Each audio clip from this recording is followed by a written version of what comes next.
উঠলো, ধুর চ্যাট। তখন লোকটি ভাবলো ফকির বাবা মনে হয় আমার ছেলের নাম চ্যাট রাখতে বলছে, তাই সেই অনুপাতে ছেলের নাম চ্যাট রেখে দিল। তারপর আবার কিছুদিন পরে লোকটির একটি ছাগলের বাচ্চা হলো, আর সেই লোকটি ছাগলের বাচ্চা নামকরণ করার জন্য ফকির বাবার কাছে চলে গেল।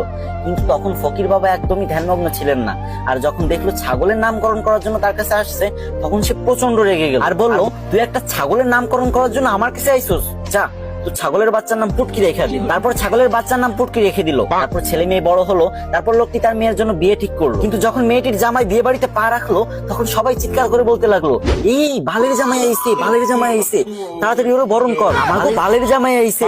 এই শুনে তো জামাই রেগে মেগে বিয়ে করবে না বলে বাড়ির দিকে রওনা হলো। তখন শ্বশুর সামনে এসে বলল, বাবা তুমি রাগ করো না গো, তুমি তো আমার চ্যাটের মতোই। এটা শুনে তো জামাই আরো রেগে গেল, আর বিয়ে করবে না বলে আবারও বাড়ির দিকে রওনা হলো। ঠিক তখন শ্বশুর মশাই এসে জামাইয়ের হাত ধরে বলল, বাবা ও বাবা, তুমি আমার পুটকির এক টুকরা মাংস না খেয়ে কোথাও যেতে পারবা না বাবা।